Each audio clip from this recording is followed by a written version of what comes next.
আয়ারল্যান্ডের সাথে টি-20 সিরিজে ডাক পেয়েছেন জাকের আলী অনেক এবং মাহিদুল ইসলাম অঙ্কন, এবং এই দুইটা হলো সবথেকে বেশি মানে প্রশ্নবোধক নাম।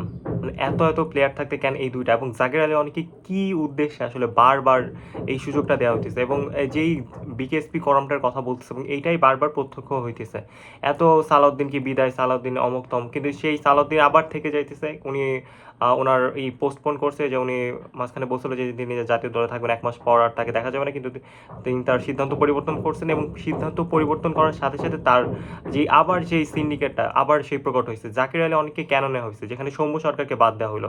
এখন বলতে পারেন সৌম্য সরকার তো ওপেনার আর জাকির আলী অনেক তো ফিনিশার। হ্যাঁ, সৌম্য সরকার ওপেনার হইলেও সৌম্য সরকারকে কিন্তু 6-7 খেলানো হয়েছে এর আগেও। তাহলে কোন যুক্তিতে জাকির আলী অনেক আবার নেওয়া হয়েছে? এবং মাহিদুল ইসলাম অঙ্কন, যে কথাটা, উনি ঢাকা প্রিমিয়ার লিগে কিন্তু 3টা ম্যাচ খেলছেন, 3টা ম্যাচে উনি সিঙ্গেল ডিজিট রান করছেন। 2-3, 1 থেকে 9-এর মধ্যে রান ছিল তার, 2-5-7 এরকম। তারপরে উনি তারপরে যে প্রিমিয়ার লিগটা হয়েছে ঘরোয়া দেশের, ওইটাতে কিন্তু ভালো ডিজিট করেন, মাত্র একটা ম্যাচে ডবল ডিজিট করছেন। অস্ট্রেলিয়াতে যে যে আমাদের ইমাজিং টিম যে খেললো বাংলাদেশে, ওইটাতেও তিনি ভালো পারফর্ম করেন নাই। তারপর আমাদের এশিয়া কাপেও কিন্তু একটা ম্যাচে খালি ডাবল ডিজিট পারফর্ম করছে, বাকি সবগুলো ম্যাচে সিঙ্গেল ডিজিট। ইভেন ফাইনাল ম্যাচে কীভাবে হারাই দিচ্ছে। তাহলে কোন যুক্তিতে মাহিদুল ইসলাম অঙ্কনকে আবার মানে জাতীয় দলে নেওয়া হইতেছে, যেখানে সৌম্য সরকারের মতো পারফর্মার বারবার বাদ হয়ে যেতেছে? এবং বলা হয় যে সৌম্য সরকার আর লিটন কুমার দাস মানে একই ধরনের প্লেয়ার, কিন্তু just because of syndicate Liton Kumar Das টিকে গেছেন, এবং সৌম্য সরকার বারবার তাকে দলে নিয়েও দল থেকে বাদ দেওয়া হইতেছে। হ্যাঁ, সৌম্য সরকার থেকে অনেক খারাপ প্লেয়ার যেহেতু চান্স পাইতেছে, সৌম্য সরকার যে আহামরি খুব up to the mark perform করতেছে এরকম কিন্তু না, কিন্তু সৌম্য সরকার থেকেও যারা হাফ পারফর্ম করে নাই তাদেরকে জাতীয় দলে নেওয়া হইতেছে, এবং এই সিন্ডিকেটটা দিনের পর দিন বেড়েই যাচ্ছে। আসলে সিন্ডিকেটটা কমানোর কেউ নাই।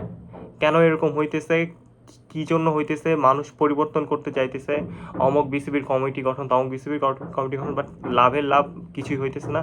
বারবার একটার পর একটা সিন্ডিকেট আসতেছে এবং মানুষদের জাস্ট বোকা বানানো হয়েছে, এবং খেলার একদম প্রত্যক্ষভাবে আমরা দেখতেছি যে সিন্ডিকেটের জন্য আমাদের ম্যাচগুলো কেমনে ছিটকে যাইতেছে। সহজ ম্যাচ আমরা কীভাবে হারাই ফেলতেছি।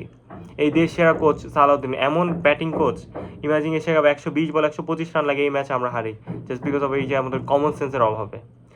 বিশ্বের অন্য যে কোনো টিমে যারা ক্রিকেট খেলে তারা এই ম্যাচ জিতে যাবে, কিন্তু আমাদের এই সিন্ডিকেট বাজির জন্য, যোগ্য প্লেয়ার আসা না আসার জন্য আমরা জাস্ট ম্যাচগুলো হেরে যাইতেছি।